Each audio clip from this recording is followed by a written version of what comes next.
Hey everybody, this is How to Build a Frame by Mr. Buzz. My name is Ben Crawley. I've been keeping bees. This will be my 19th season, 2021. I started with my first hive of bees in 2003, and I've learned a lot and I've made a lot of mistakes over the years, and I've built a ton of frames. So what I'm going to present to you is what works for me, the equipment that I like to use, and the tools I like to use. And we'll just go from there. So starting off, we need to talk about some tools. All right, so today we're going to go over the basic way to build a frame using a hammer and nails. So to get started with, I like to use a claw hammer, which is just a big old regular hammer you can get anywhere. And then also this little thing called a tack hammer. It's a little smaller, excuse me, and it helps really get into kind of tight spots with. Now the claw hammer, you can find at Lowe's, Home Depot, wherever, hardware store. Tack hammer, same thing. They're all on the shelf. So these are not specialized tools. Moving on, the little snips, those are really important for cutting wire. A box cutter or a razor knife, whatever. And then the spur embedder. Now this little thing on the bottom looks kind of like a pastry wheel. Now that's a pretty specific tool. That's something you're going to need to buy from a bee supply store or online. It's not something you can just go to a big box home improvement store and find off the shelf. And then really good glue. The glue is really important when it comes to putting your frames together. The frame wire, now that's something that's pretty interesting too. That's a pretty specialized thing. That's not something I've been able to find at the home improvement stores. So that's something you're also going to want to get from a bee supply shop. And then down on the bottom right, these are the nails that we use to put the frame together. There are those nails again. You can see we've got the bigger nails for the frame, and we've got some smaller nails for the cleat. The smaller nails are up on the top right. And we're also going to use one more small nail. I forgot to put in the picture. I apologize. Okay, this is another really specialized piece of equipment. This is your frame jig. This is something you're going to want to purchase when you purchase your frames for the first time, because without this, it's just not as easy. So this is set up to handle deep frames, medium frames, and shallow frames. Now, as we talked about earlier with our equipment portion, you've got the 3 different size frames. For me, in my operation, I use deep frames for the bees and the brood. That's in my first 2 boxes. And then on top of that, I like to use medium frames. Personally, I don't use shallow frames. The reason being is they're a little less efficient. They hold a little less honey. I know off of medium frame, I'm going to get between like 2.72 and 3.2 pounds of honey, and it just works out easier. Also, with just having deep and medium frames, I only have 2 different size pieces of equipment I need. So like that's a side view of the frame jig. Again, I can't stress how important it is to purchase this when you purchase your frames, along with the spur embedder and the frame wire. Okay, so here we go, just a little recap. For my hives, I use wooden frames and wax foundation. I don't use plastic. It's just, in my experience, I've found that the bees are a lot more productive with the natural products in their hive. I like the way it feels, I like the way it smells, and I also think the bees like it a lot more. Again, also I use the deep hive bodies with deep frames for my bees and brood. I use the medium supers and the medium frames for honey production. So for me, again, no plastic frames, no plastic foundation. And it's just because the bees like it better. Now, most importantly, all my frames get wired. That is the single most important part of frames, in my opinion. More important than using glue to hold the wood together. It saves you a lot of trouble down the road. It keeps the wax a lot straighter in the frame. So this is going to be our wax. I use the crimp wire foundation, And this is going to be a piece of wax for a deep high or a deep frame. Now on this next picture, we're going to notice the hooks right there sticking up. So we'll get to that in a second, but the crimp wire foundation with the hooks, that's what you want to get. Okay, so again, this is, you know, these are the things, these three items, the wire, the jig, the spur embedder, that you need to purchase the first time you buy your frames. If you get home and you don't have these three items, then it's going to be a struggle trying to put everything together, and it's going to delay everything. So just go ahead and buy all that at the same time. So our shopping list for the first time we buy frames, we want to buy wedge top, divided bottom bar wooden frames. You need to specify whether you want deep, medium, or shallow, and how many do you need. A 10 frame hive body gets 10 frames per box. An 8 frame gets 8 frames per box. You want the crimp wire foundation, and again, you need to specify deep, medium, or shallow. You want to make sure you get your nails, the jig, the spur embedder, the frame wire. And a little tip, always buy extra frames and extra sheets of wax. Say I've got to put together enough frames for 3 hives. Or say, okay, we'll back it up. Say I'm gonna have 2 hives of bees this year. Okay, if I'm gonna run 2 deeps per hive, that means I'm gonna need 40 deep frames.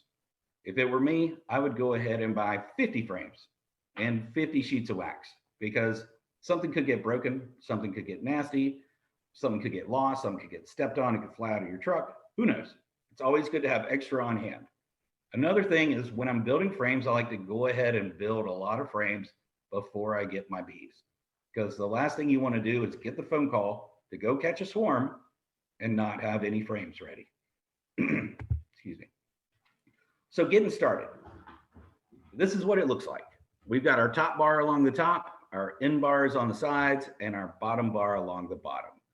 You're going to notice there's some little holes on the end bars. Now that's where you put your wax through. And if you look on here, you got 4 holes.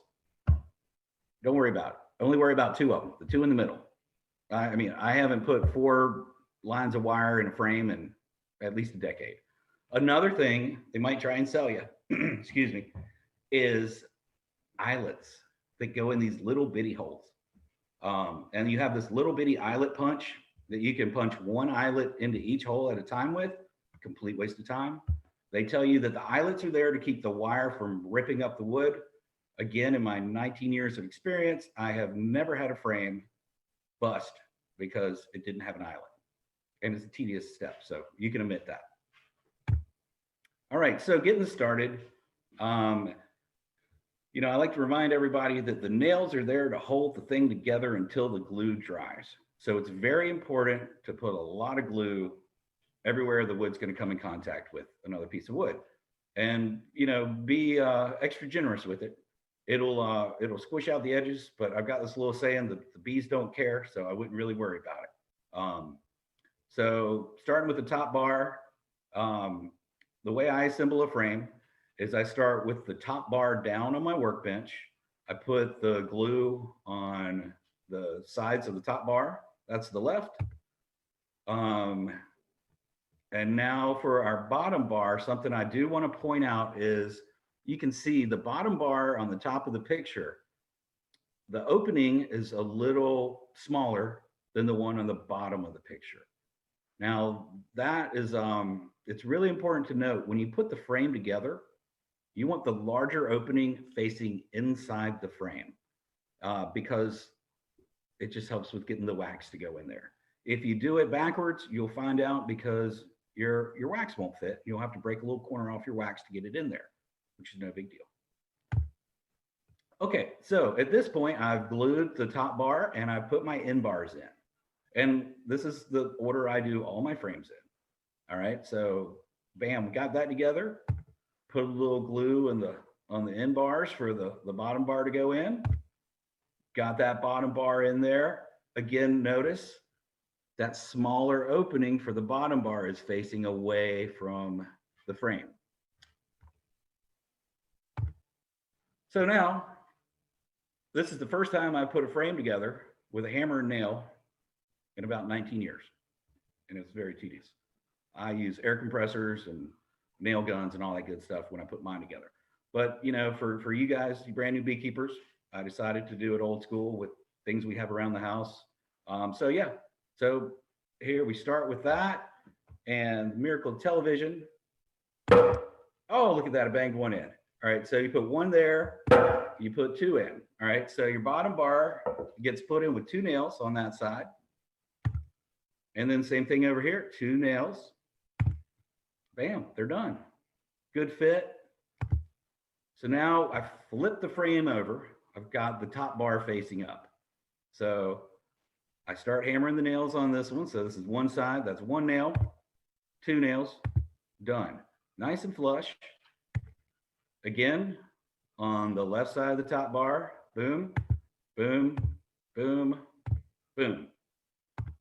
Okay, so now I've got it secured from the bottom bar into the end bars and the top bar into the end bars. So at this point, I have 8 nails in a frame. Now this is a really important nail. This is you're gonna drive this through the end bar into the top bar. And this is a really tricky angle to bang a nail in. This is when that little tack hammer comes into place because it can get in there real easy and it saves you from banging your fingers with a claw hammer. So, but one thing I do want to point out, when you put this nail through the end bar into the top bar, you want to make sure it's on the opposite side from the cleat. Now, if you look in the foreground of the picture, you can see the top bar has this little groove going down it. That's the cleat that I'm talking about. So we want the nail to go through the opposite side from that. Just like that. And again, the tack hammer, it just makes it easier. So I'm doing the other side now. And you can see that nail looks like it's kind of in the middle. You know, I did this just to show you guys what happens when you don't do it right. So I banged it in and you can see I completely missed the mark. So that nail is not doing anything to hold that frame together. These nails that go in through the side are really important because what they do is they tie that top bar to the end bars. And why that's so important is because in the middle of the summer, when you're working your bees and it's really hot and the propolis is real sticky and the whole beehive and all the frames are sticking together, you're going to have to use a lot of muscle to pull that frame out straight up out of that hive. And if you don't have these nails going through the sides, you're going to rip that top bar right off and the rest of the frame is going to be in the hive. And then you're going to say, how am I going to get this out? And it's a pain, trust me. Okay, so at this point, we have our frame assembled. You can see that I've put it in the jig. This is step one, using the jig at this point. At this point, I have just put my frame on a workbench and banged it together. I don't use a special box that holds X amount of frames to do it. I just put them on my workbench, put them all together. I put my arm over top of them to hold them all straight, and then I just bang them all down with the nail gun. All right, so we're in the jig. One thing I really want to point out, you see this groove along the top bar at the very bottom of the picture. That's the cleat that I've been talking about. You want to make sure that we've got this side up because this is important. So from here, we're going to grab the frame with our hand so we can cut that cleat out. And I want to show you something. Okay, I'm going to hold that thought for a second. Now on my workbench, I've got all the tools needed to assemble my frame set out. And what I've done here is I've got everything in its place so that it only needs to be picked up one time for each motion. It doesn't need to be moved or it's not going to be in the way of doing something. It's just like the video you see of the Honda plant where they got the little squares drawn out on their tool chest where the wrench goes every time. And it's just, you put everything in the same place every time so you know where it is. Another little thing I've got here is above the frame wire. It's just a little cap from like a sour cream thing, or I mean any kind of little cap will work. But I keep the nails that I'm going to be using in there, and these are going to be the nails for the frames and for that cleat. But something else I want to point out is I don't keep a whole ton of nails in there, because at some point when you go to put that hammer down, you might bang that little dish of nails, and then nails go everywhere. So just a tip, only keep a handful of nails in there, maybe a dozen or so. So now we're ready to put some wax and some wire in.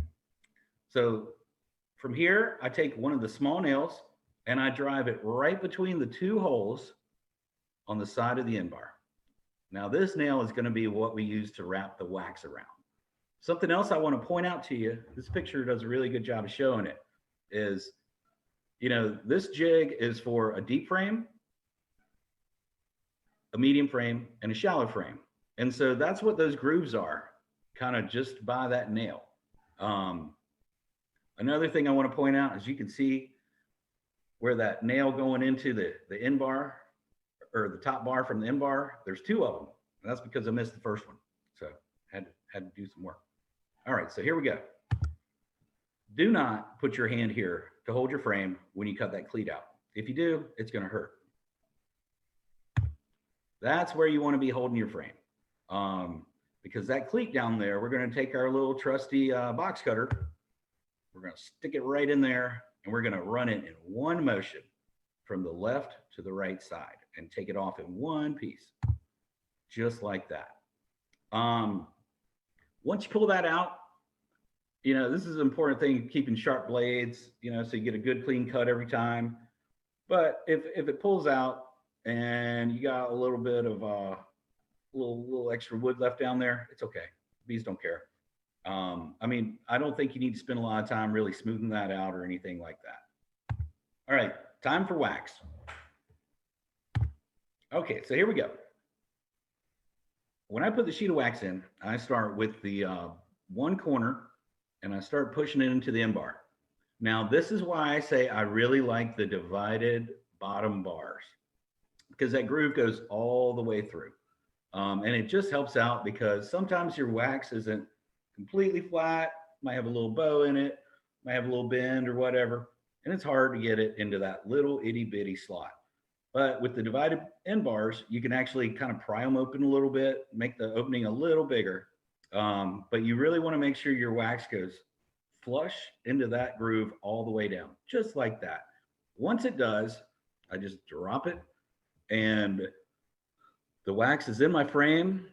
The hooks are on the end or on the side at the top bar, and the hooks are facing up. Okay, so now it's time to put our little cleat in. Now, this is again when you're going to want to use the tack hammer. I use 3 nails or 3 staples, depending on the type of air gun I'm using. But for this, if you're using a hammer and nails, it's really easier to start your nails on the cleat before you put it in. Okay, so now we're pushing it in.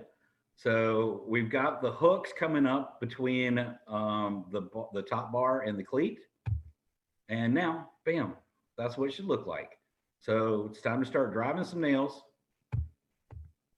And again, use a tack hammer for this, because the claw hammer, it's big, it's bulky, and you can end up like just beating the heck out of the wax with it. And you might put some holes in it, bend it up. So, okay, there's the third one going in. And bam, all 3 are in. You see how nice that is? If you miss and you hit the wax, you might have a little hole. And again, this is where I like to say the bees don't care. Not a big deal. They'll fill it up or use it for ventilation. Who cares? Oh boy, my favorite part. Now we're doing the wiring.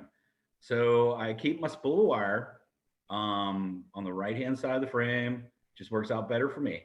So now what I do is I take the wire and I run it through the hole that is just above that nail. Okay, so I run it that way, and I go right to left. So I run it all the way across the top, bring it through, and then I run it through that bottom middle hole. Now, once I get it over here, I usually wrap my finger around the wire. And what I'll do is I'll wrap my finger with like a piece of painter's tape or electric tape, duct tape or something like that, just so I don't cut my finger up doing a bunch of these. It gets kind of sore after a while. But now what I do is I pull that wire and the end of it here, and I wrap it around the nail, just like that. And now from this point, I come and I kind of do it in reverse, and I tighten the wire up really good. I do it first with the bottom wire that's closest to me. I pull it out that end bar, and then I kind of tighten it down a little bit, and then I pull the wire back towards the spool to tighten up the top one. And when I get it up there, I wrap it around the nail, and then I bang the nail down. And I want it to sound almost like a G string that's out of tune, or a C. I don't know, whatever, guitar, banjo, whatever you're playing. But you just want your wire pretty tight. So we've got it like that. And you know, it seems like, Ben, you're being really wasteful with your wire here. That's a lot left over that you're going to have to cut off. So when it comes to cutting your wire, don't cut it all the way at the nail, because if you do, every now and then it'll break, and it won't be enough to hold on to. And so this next slide is going to show you what I'm talking about. Psych, just kidding. Okay. So this slide, when it comes to cutting your wire, something that's really, really important is when you cut it, you want to kind of put the wire back in your snips, bend it a little bit to secure it. Because if you don't, that spool is just going to completely come undone, and it's going to unspool, and it's just going to be a pain in the butt. So don't do that. Okay, so I've cut the wire, and you can see I've left just a little bit on each side so it stays secured, it doesn't come out. So now it's time to embed the wire into our foundation. And you can see what I've done is I've kind of pulled the wire down just a little bit. Now, the reason I'm doing it is because if you remember those grooves for where the medium and the shallow frames go, they are just top and bottom above this wire. And that little bitty strip of wood is right in between them. So I want to make sure that wood is on top of that that wire is on top of that little bitty strip of wood. And now I just run the whole thing down. When it comes to working with the wax, you know, wax it gets really soft if it's too warm, and it gets hard and brittle if it's too cold. So if it's too cold when you're trying to embed the wire won't really stick. It won't go in there. It'll just pop right out. Now, on the flip side, if it's 90 degrees out and you're doing this outside, your wax is going to be really soft. And what you might end up doing is just pushing the wire all the way through the wax. So this will just take a little practice. You'll learn like gentle pressure. And while you're running the spur embedder along here, every now and then you're going to go off that piece of wood and you're going to poke a little hole in the wax. Remember, the bees don't care. You can just kind of squish it back together with your fingers when you get done. But it's not a big deal. You don't have to throw your wax away or anything like that. I do want to back up for a moment and just tell you guys that if you are having a hard time putting the sheet of wax into the bottom bar, you can always just break off a little corner of the wax to make it work easier. I mean, no big deal. Okay, so at this point, we have our frame wired up completely. You can see that the wires don't go completely straight across. And the reason being is because I've sat there and pulled the wire also when I've embedded it to make it really, really tight. So I was talking about securing your wire with the snips after you cut it. If you don't, this is what happens. It gets all unspooled. It's a pain to roll back together. And I hate to just throw that stuff away. So it's just tedious, takes extra time. This is what I use. I use an air gun. I like to use staples for mine because instead of one nail going in, it's two staples. And it's just a whole heck of a lot quicker. With anything else, when I buy a gun like this, I buy a second one because at some point this thing's going to break, and it's going to break when you're really needing your frames. So I like to just have a second one on hand to grab. Also, it's nice because when I've got multiple guns, I can keep one size staple in one gun, one size staple in the other gun. And I've got a little doohickey from air compressor, it's a manifold, so I can run 2 lines. And so I'm not constantly opening things up, changing things out. I'm just picking up different guns and going. I did take a picture. This is a gun I like to use. Took a picture of this stuff so you guys can get an idea for reference, what you want, model, whatever that is. And that's it. That's how you put a frame together. So you guys, thanks, have fun. I'm Ben Crawley, Mr. Buzz. There's my email, my phone number. Call me anytime you want. I also sell frames, and I build a lot of frames. So I'm always building frames. So thanks. I hope you enjoy the class and enjoy the presentation.